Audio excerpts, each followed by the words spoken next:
저희가 오늘 함께 보실 말씀은 마태복음 28장 1절에서 10절 말씀 가지고 봄의 시작이라는 제목으로 말씀의 은혜를 나누고자 합니다. 어린이들이 같이 예배를 드리기 때문에 고민이 많이 되는 시간입니다. 또한 이렇게 부활절이 되면 많은 분들이 그럴 것 같아요. 우리의 냉철한 이성이 발동이 되기 마련인 것 같습니다. 이렇게 말씀을 준비하면서 이 과연 냉철한 이성이 나에게 필요한가라는 생각을 해보게 되었습니다. 그러면서 제목을 봄의 시작이라고 하였습니다. 따뜻해진 이런 봄이 되기도 했지만 이 봄은 부활을 통해서 우리의 시선, 무언가를 본다라는 것을 의미합니다. 부활을 통해서 우리가 보는 것이 이제 시작되는 것이죠. 그전에도 우리는 보고 있었습니다. 그러나 부활을 통해서 보는 것입니다. 그리스도 안에서 보기 시작하는 것입니다. 모든 시작은 그렇게 아주 작은 데서 시작합니다. 봄도 그렇지요. 봄이 시작된다라는 것은 모든 꽃이 활짝 펴야지만 봄이라고 말하진 않습니다.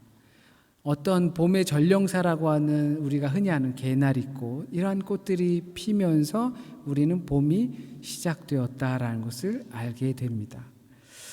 저는 여러분에게 솔직한 답변을 듣고 싶습니다. 예수께서 십자가에 달려 돌아가셨다는 것을 믿으시나요?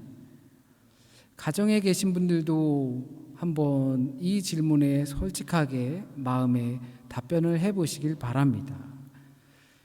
예수께서 죽음을 이기시고 부활하셨다라는 것을 여러분은 믿으시나요? 우린 이 예수 그리스도의 부활에 대해서 모두 동일한 정보를 가지고 있습니다. 성경에 나와 있는 이야기, 그리고 또 역사적 배경을 가지고 있는 이야기, 우리는 특별하게 다른 사람들보다 더 좋은 정보를 가지고 있지는 않습니다. 그러니까 비그리스도교인들이 갖고 있는 정보나 우리가 가지고 있는 정보나 동일한 정보를 가지고 있다라는 것입니다. 그러나 누군가는 예수께서 부활하셨다라는 것을 믿는 것이고, 누군가는 말이 되지 않는 이야기라 판단을 해버립니다. 이것은 해석이 서로 다르기 때문에 그런 것이죠. 그러니까 믿음은 그 정보를 바탕으로 해석을 해 나가는 것입니다. 그래서 학계에선 더 이상 이것에 대해서 논쟁하지 않습니다. 왜냐하면 주어진 정보는 한계가 있어요. 아무리 고고하게 발달해도 예수의 시체를 발견한다든지 예수의 유전자 조각을 발견한다든지 이런 건 찾을 수가 없기 때문이에요. 그렇기 때문에 동일한 정보가 전달된 상태에서 그것을 어떻게 해석해서 믿느냐 아니면 믿지 않느냐로 나누어지기 마련입니다. 그러니 더 이상 논쟁할 이유가 없습니다. 그러면 싸움밖에 되지 않기 때문이죠. 자연과학에서는 자연과학의 나름대로, 인문학에서는 인문학의 나름대로, 또 철학에서는 철학의 나름대로, 신학에서는 신학의 나름대로 그 방향을 제시해 주는 것입니다. 믿거나 믿지 않거나 그 중에 하나를 우리는 선택하는 것입니다. 어느 정보를 해석한 것이 나에게 더 개인적으로 와 닿느냐라는 것이죠. 믿을 수 없다라는 말이 아니라 믿지 않겠다 또는 믿겠다라는 판단으로 나오는 것입니다. 자기 생각에 믿거나 또는 그렇지 않거나입니다. 내 생각에 옳다고 하는 것이 다른 사람에게 옳을 수 있는 것도 아닙니다. 왜냐하면 정보가 동일하기 때문입니다. 더군다나 예수의 부활이 반복해서 계속 나타나고 있었던 것이 아니기 때문에 더더군다나 우리는 과학적으로, 자연과학적으로 증명할 수 없는 일입니다.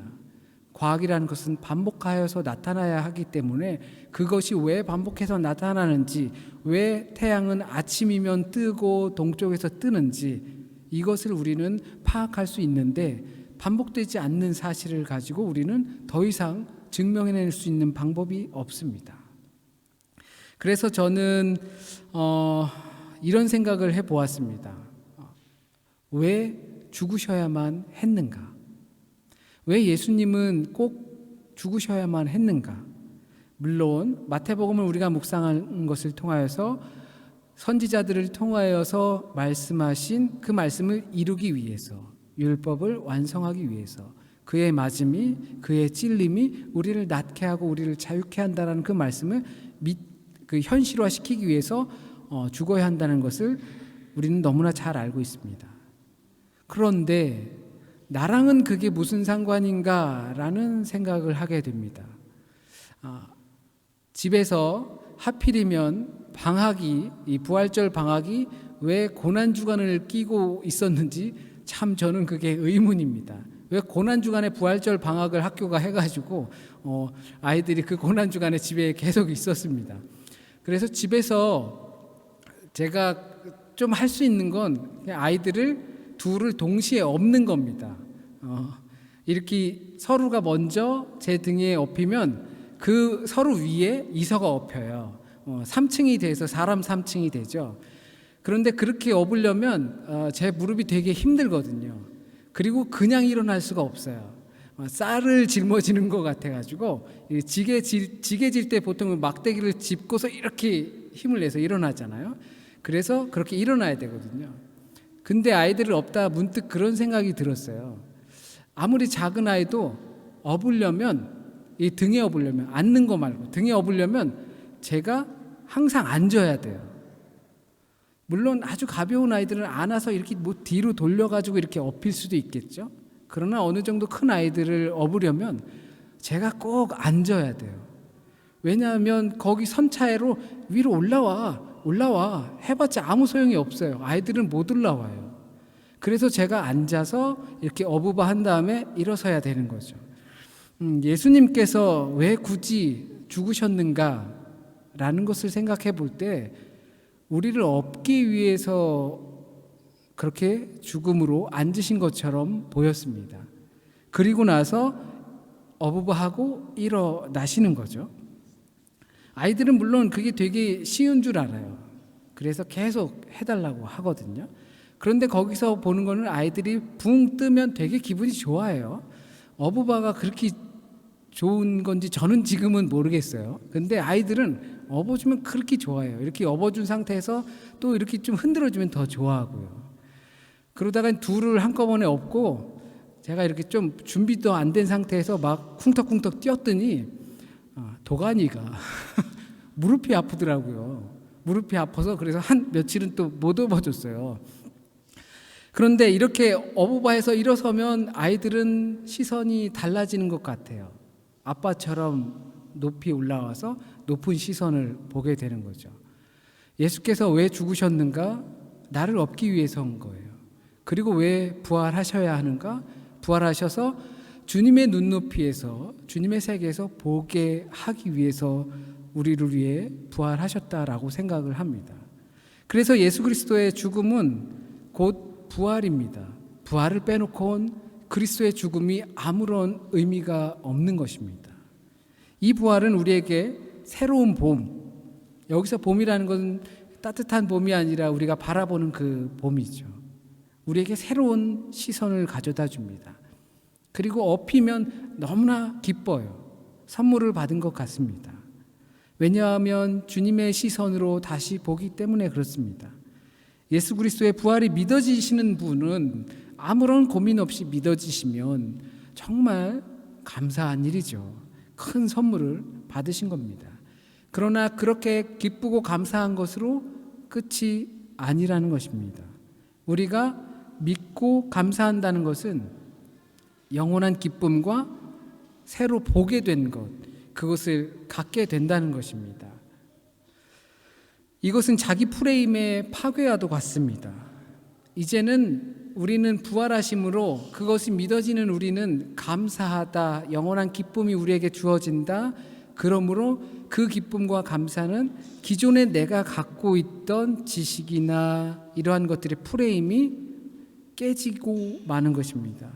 그래서 우리는 새로운 판단을 하게 되고 새로운 시선을 갖게 되고 또한 새로운 생명을 얻게 되는 것입니다. 로마서 10장에서는 이렇게 말합니다.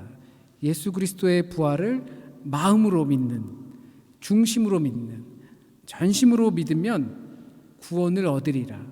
새로운 시선을 얻게 되고 새로운 봄을 갖게 되고 새로운 생명을 얻게 된다는 것입니다. 보다 나은 것이 아니라 새로운, 완전히 다른, 보여줄 게 완전히 달라진 내 모습. 부활을 통해서 우리는, 믿음을 통해서 우리는 그러한 우리 자신을 보게 되는 것입니다. 부활이 믿어지는 것으로 끝나는 것이 아니라 부활이 믿어진다는 사실은 그 부활의 높이에서 세상을 바라보게 되는 것입니다. 우리의 눈높이가 달라졌어요. 그러면 우리는 다른 판단을 할 수밖에 없어요. 그것이 영원한 기쁨이라고 우리에게 말씀해 주시고 새로운 생명을 우리에게 선물해 주신 것이라고 말씀하고 계십니다. 부활절은 봄을 알리는 매우 중요한 시기입니다. 우리가 자칫 잘못했으면 그냥 봄의 축제로 돼버리고 말았을 거예요. 자칫 잘못했으면 어떠한 개혁자들이 말하는 것처럼 부활절은 지키면 안 돼. 이거는 이스터라는 이방 신을 섬기는 거야. 부활절은 여러 가지 이유로 과학적 사실이 아니기 때문에 이거는 믿을 수 없는 일이야. 우리는 어떻게 되면 그렇게 될지도 모를 겁니다. 들어오실 때 보셨죠? 오늘 독일 교회는 부활절 예배를 드리지 않았다고. 그리고 지난주에 우리 시리아 교회랑 이렇게 얘기하다가 자기네들은 이렇게 오늘이 부활절이 아니래요. 저도 사실 몰랐어요. 이게 동방교회지만 동방교회 내에도 서로 다르더라고요. 그래서 찾아봤더니 동방교회 중에서도 동방교회는 기본적으로 서방교회의 달력, 그러니까 그 기억이 잘 안 나는데요. 그레고리안 달력이랑 또 다른 달력, 우리가 사용하는 달력과 다르기 때문에 다음 주인가 다다음 주에 봄이라고 그러더라고요. 그러니까 또 달라요. 이런 상황 속에서 우리는 자칫 잘못하면 부활 주일이라는 것이 없는 상태로도 지낼 수 있게 되었습니다. 그러나 이 봄이라고 알려주는 것은 우리에게 따뜻함을 선물해주고 또한 가벼움을 선물해주고 또는 밝음을 선물해줍니다. 그런데 지금 이 시기에 우리는 코로나 팬데믹 때문에 모두가 다 혼란과 차가움과 냉대 이러한 시기를 보내고 있습니다.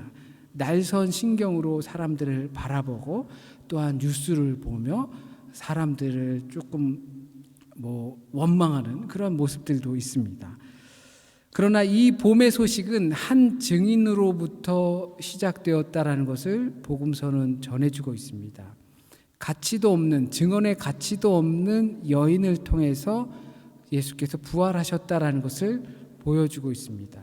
만약 이 한 사람의 증언, 한 사람이 그 사실을 전달하지 않았다면 우리에겐 이날은 없었을 거라는 것입니다. 그 한 사람의 증언이 지금 우리를 이날 이 시간에 있게 만들었다라는 것입니다. 그러나 새로운 봄의 시작은 그 증언을 들은 우리로 끝나는 것이 아니라 우리로 하여금 그 증언을 할 수 있게끔 한 것입니다. 그것이 꽃 한 송이 핀다고 봄이 온 것이 아니라 그 꽃 한 송이로 시작하여서 봄이 시작된다는 것을 뜻합니다. 한 사람의 증언으로 인하여서 또는 어떠한 여인들의 증언으로 통해서 우리에게까지 왔고 또한 우리의 증언을 통해서 모두가 그것을 보게 되고 봄이 시작되는 줄 믿습니다. 또한 그러한 전령사들이 메신저들이 되시길 이 부활주일에 소원하고 또 바랍니다. 이 시간엔 우리가 같이 성만찬에 참여하도록 하겠습니다.